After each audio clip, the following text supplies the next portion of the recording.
មានឡានវងមួយនៅខាងមុខយើងវ៉ាវាទៅហាហាហេតុអ្វីបានជាឡាននៅពីក្រោយយើងចុចស៊ីភ្លេងញឹកញាប់ម្លេះប្រហែលជាគេចង់វាយយើងហើយចាំយើងផុតភ្លើងស្តុបនេះសិនចាំយើងឲ្យគេទៅមុនអូខេតើឡានវូនោះមានបញ្ហាអ្វីអញខ្វាក់មែនទេចង់ស្លាប់មែនទេកញ្ញាតើអ្នកមិនអីទេខ្ញុំគិតថាយើងត្រូវបានគេបុកពីក្រោយហើយឲ្យបាក់អណ្ដាលនឹងតើអញចេះបើកឡានដែរឬទេអញមិនឃើញទេថាខ្ញុំកំពុងជិះឡានទំនើបមែនទេទោះជាយ៉ាងណាក៏អញបុកខ្ញុំដែរចុះមកកុំភ័យអីគេបុកយើងពីក្រោយដោយចិត្តណាទ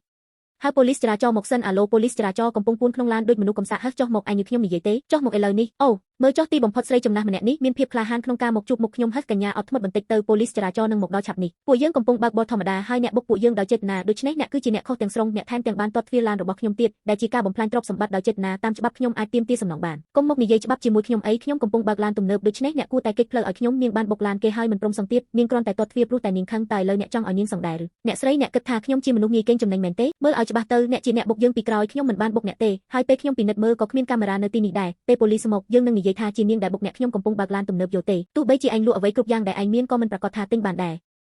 កញ្ញាស្លាកលេខឡាននោះទីបំផុតថ្ងៃនេះខ្ញុំមានពេលទំនេរហើយខ្ញុំនឹងយកឡានអ្នកទៅជួសជុលតើឡានខ្ញុំមិនមែនត្រូវនៅហាងជួសជុលទេហើយអ្វីបានជាវានៅទីនេះតើអ្នកកំពុងលាក់បាំងអ្វីពីខ្ញុំតើអញកំពុងគិតស្អីតើអញខ្លងឬខ្លាចវិញល្ងងតើអ្នកចង់ដោះស្រាយរឿងនេះយ៉ាងម៉េចនិយាយមកយើងនឹងធ្វើឲ្យនាងសង្វិញវាត្រូវការយ៉ាងហោចណាស់ក្បាលភ្លើងថ្មីតម្លៃ3លានមិនខ្វះ1សេនទេកញ្ញាតើអ្នកប្រកាសទេថាឡាននេះជារបស់អ្នកបើមិនមែនជារបស់ខ្ញុំតើជារបស់អ្នកឬឡា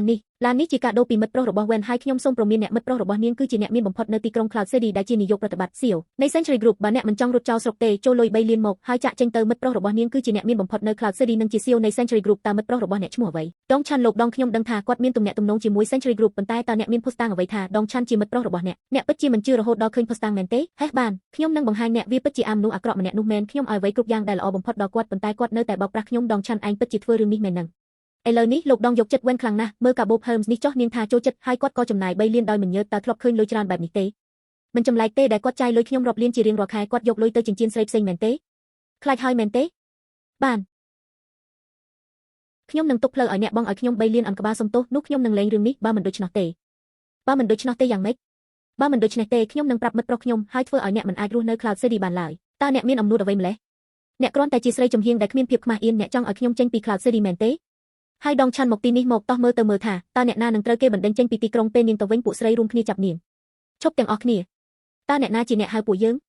ងលោកប៉ូលីសមកទាន់ពេលល្អណាស់នាងបានបុកឡានខ្ញុំហើយបន្ទាប់មកវាខ្ញុំចាប់ខ្លួននាងទៅបាត់ខ្ញុំបានឃើញហើយនាងបានប្រើឡានបុកនាងហើយបន្ទាប់មកបានវានាងមិនមែនបែបនោះទេពួកគេបានបុកយើងពីក្រោយដោយចេតនាខ្ញុំត្រូវការវីដេអូពីកាមេរ៉ាឡានសូមសហការផងងាប់ហើយខ្ញុំភ្លេចរឿងកាមេរ៉ាឡានលោកប៉ូលីសមើលក្តីខ្ញុំផងខ្ញុំចង់ពិនិត្យសុខភាពខ្ញុំចង់ឲ្យនាងសងនាងជាអ្នកខុសច្បាស់ណាស់តើហេតុអ្វីបានជានាងឲ្យគេសង្វិញដោះស្រាយសំណងជាមួយម្ចាស់ឡានឲ្យបានឆាប់តាមដែលអាចធ្វើទៅបានបើមិនដូច្នោះទេយើងនឹងត្រូវនាំអ្នកទៅស្ថានីយ៍ដោយសារការបើកបរដោយប្រថុយប្រឋានតើពួកអ្នកចេះធ្វើការដែរឬទេមើលឲ្យច្បាស់ទៅខ្ញុំកំពុងបើកឡានទំនើបតម្លៃ$1លានមិត្តប្រុសខ្ញុំជា CEO នៃ Century Group អ្នកមិនអាចមកចង់លេងជាមួយពួកយើងទេខ្ញុំមិនខ្វល់ថាអ្នកជិះឡានអ្វីឬមិត្តប្រុសអ្នកជានរណាទេអ្នករាល់គ្នាគឺស្មើគ្នាចំពោះមុខច្បាប់បើអ្នកនៅតែបដិសេធការសម្រេចនេះយើងនឹងនាំអ្នកទៅស្ថានីយ៍ផ្ទាល់យកទេហើយក្រុមហ៊ុនធានារ៉ាប់រងរបស់អ្នកមកដោះស្រាយសំណងទៅបានខ្ញុំនឹងបងលោកស្រីនេះជារបាយការណ៍គ្រោះថ្នាក់នាងបានយល់ព្រមបងសំណងហើយបើគ្មានអ្វីទៀតទេពួកយើងទៅហើយតើយើងគួរហៅមិត្តប្រុសរបស់អ្នកទ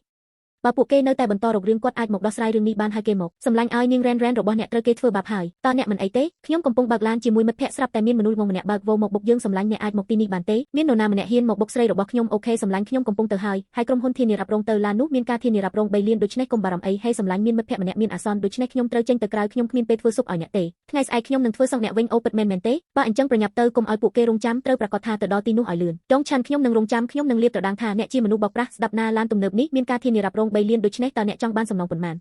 ការធានារ៉ាប់រង3លានការទទួលខុសត្រូវតែមកមុនដងឆាន់អ្នកពិតជាជ្រើសរើសបានស្រីម្នាក់ដែលគ្មានខួរក្បាលមែនកុំអាលអីរងចាំរហូតដល់តំណាងក្រុមហ៊ុនធានារ៉ាប់រងមកដល់សិនតើឡានមួយណាដែលត្រូវទាមទារសំណងមួយនេះពួកយើងចាប់ហើយទោះបីជាលក់ក្រុមហ៊ុនទាំងមូលក៏មិនអាចបង់សងដែរ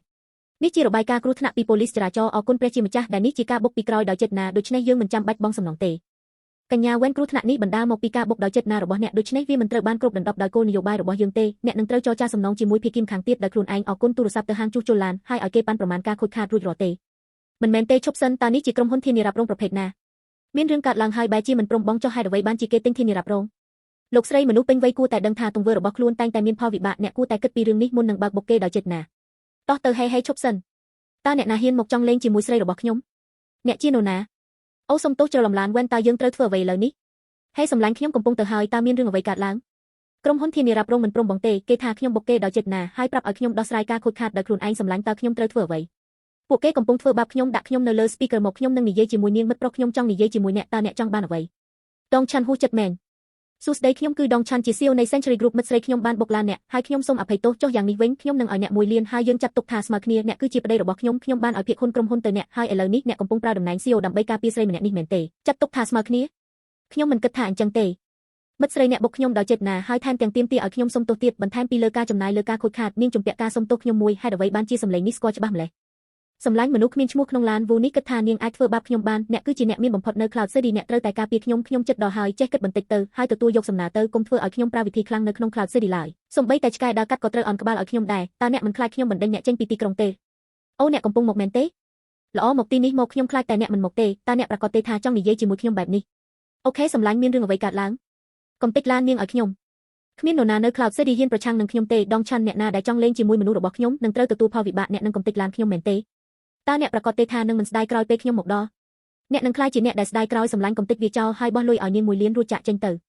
យកហើយយកឧបករណ៍មកពួកគេកំពុងកុំតិចវាហើយនាងបដិសេធលុយ1លាននាងរកនេះដោយខ្លួនឯងអ្នកកំពុងធ្វើអ្វីខ្ញុំសូមព្រមានអ្នកនេះមិនមែនជាឡានវូធម្មតាទេអ្នកនឹងមិនអាចមានលទ្ធភាពបង់ថ្លៃខូចខាតនេះទេឈប់ប្រើកាតរបស់ដងឆាន់ទៅយកហើយនេះ1លានលេខកូដគឺ88888ចាត់ទុកថាជាកាដូស្រីតោះទៅឈប់អ្វីឥឡូវ1លាននេះគ្រប់គ្រាន់សម្រាប់ទិញឡានបានច្រើនគ្រឿងហើយកុំចង់បានពេក1លាននេះប្រហែលជាមិនអាចបង់ថ្លៃក្បាលភ្លើងឡានខ្ញុំមួយផងទេចាប់ផ្ដើមគិតរកលុយសងទៅបើមិនដូច្នោះទេអ្នកនឹងត្រូវប្រឈមនឹងផ្លូវច្បាប់តើអ្នកឈួតមែនទេឡាននោះតម្លៃត្រឹមតែ2ឬ3សែនប៉ុណ្ណោះខ្ញុំឲ្យអ្នក1លានហើយអ្នកនៅតែមិនឈប់ទៀតនេះវាជាការគំរាមកំហែងហើយយកលុយនោះទៅរួចដើរចេញទៅវាគ្រាន់តែជាឡានវូតម្លៃ2ឬ3សែនប៉ុណ្ណោះនាងផ្ដល់ឲ្យអ្នក1លានហើយដូច្នេះកុំលោកខ្លួនពេកអ្នកណាថាឡាននេះតម្លៃត្រឹមតែ2ឬ3សែននេះគឺជាឡានទំនើបតម្លៃ10លានពិតប្រាកដមិនអាចទៅរួចទេខ្ញុំជាអ្នកគ្រប់គ្រងហាងលក់ឡាននេះជាកាតរបស់ខ្ញុំកញ្ញាតើអ្នកមិនធ្លាប់ឬទេវាជាអ្វីអូមិនមែនទេវិញមួយនេះក៏ជាឡានទំនើបដែរហើយតម្លៃរបស់វាគឺ10លានអូអញ្ចឹងកញ្ញាម្នាក់នេះគឺជាអ្នកមានពិតប្រាកដមែននិយាយពីមនុស្សដែលមានលុយពិតប្រាកដតែងតែរក្សាភាពស្ងប់ស្ងាត់ខុសពីពួកក្មេងដែលមិនទាន់ពេញវ័យដែលជិះឡានទំនើបមួយគ្រឿងហើយគិតថាខ្លួនឯងគ្រប់គ្រងពិភពលោកឡាននេះខូចខាតធ្ងន់ធ្ងរការជួសជុលអាចនឹងស្មើនឹងការទិញឡានថ្មី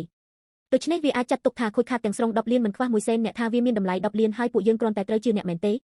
ពិតមែនហើយនេះវាជាការច្បោកគេអាចប្តឹងអ្នកបាននេះជាកិច្ចសន្យាទិញលក់វាសរសេរច្បាស់ថា10លានតើពួកយើងអាចរកលុយឯណាមកបង់បានអ្នកមើលទៅខ្លាំងណាស់ពេលកំពុងកំទេចឡានគេអ្នកណាថាខ្ញុំមិនអាចបង់វាមានតម្លៃត្រឹមតែ10លានកាត់នេះមានលុយ100លានតើនោះមិនមែនជាកាត់ខ្មៅ Black Card ដែលកញ្ញាគេឲ្យប្តីនាងដងឆាន់ទេអ្នកពិតជាធ្វើបានល្អណាស់នេះគឺជាកាត់ខ្មៅកម្រិតខ្ពស់អ្នកត្រូវការទ្រព្យសម្បត្តិជាង10,000លានទើបអាចមានកាត់នេះបានកញ្ញាម្នាក់នេះពិតជាមានលុយច្រើនណាស់100លានខ្ញុំភ្នាល់ថាកាត់នោះមិនអាចដកលុយបាន1សែនផងអ្នកចង់ភ្នាល់ទេខ្ញុំនឹងផ្ទេរលុយឥឡូវនេះបើផ្ទេរបានខ្ញុំនឹងទះមុខអ្នកដកកាត់ចេញកាត់នេះត្រូវបានបិទកាត់ខ្មៅនេះត្រូវបានរឹតបន្តឹងតើអ្នកមានកាត់ផ្សេងទៀតទេស្រីមានលុយខ្លាំងៗម្នាក់ទៀតហើយកាត់ខ្មៅសុំចុះខ្ញុំភ្នាល់ថានាងមិនអាចរកលុយ1សែនបានផងបើអ្នកមិនអាចបង់បានក៏ទទួលស្គាល់ទៅជប់សម្ដែងរឿងគួរឲ្យអស់សំណើចនេះទៅតើវាអាចកើតឡើងដោយរបៀបណាអ្នកហើយសម្លាញ់ហេតុអ្វីបានជាអ្នកបិទកាត់ខ្ញុំផ្ទេរលុយ10លានឲ្យខ្ញុំឥឡូវនេះខ្ញុំត្រូវការវាជាបន្ទាន់នេះជាកំហុសរបស់ខ្ញុំទាំងស្រុងខ្ញុំបានតាមចិត្តអាមនុស្សអាក្រក់នោះយូរពេកហើយបណ្ដោយឲ្យវាមានអំនួតបែបនេះហេតុអ្វីបានជាលុយមិនទាន់ចូលសម្លាញ់តើវាទៅជាយ៉ាងម៉េចហើយចាំបន្តិចទៀតទៅខ្ញុំមិនអាចរងចាំបានទេសម្លាញ់បើរឿងនេះអូសបន្លាយយូរនាងអាចនឹងឲ្យប៉ូលីសចាប់ខ្ញុំអ្នកប្រាប់ឲ្យខ្ញុំកុំតិចឡានដូច្នេះអ្នកត្រូវតែទទួលខុសត្រូវជំនួសខ្ញុំបានខ្ញុំនឹងផ្ទេរឲ្យឥឡូវនេះខ្ញុំនៅសល់តែ10លានក្នុងប្រាក់សន្សំបើខ្ញុំផ្ទេរអស់ខ្ញុំនឹងមិនសល់អ្វីឡើយយ៉ាងណាក៏ដោយនេះជារឿងអាសន្នខ្ញុំនឹងសុំកញ្ញាបន្ថែមទៀតនៅពេលក្រោយខ្ញុំបានប្រាប់អ្នកហើយថាខ្ញុំមានទ្រព្យសម្បត្តិរាប់សិបពាន់លានអ្នកគិតថាខ្ញុំមិនអាចបង់10លាននេះបានមែនទេការផ្ទេរប្រាក់ជោគជ័យឯងបានលុយហើយឥឡូវទៅឲ្យឆ្ងាយទៅ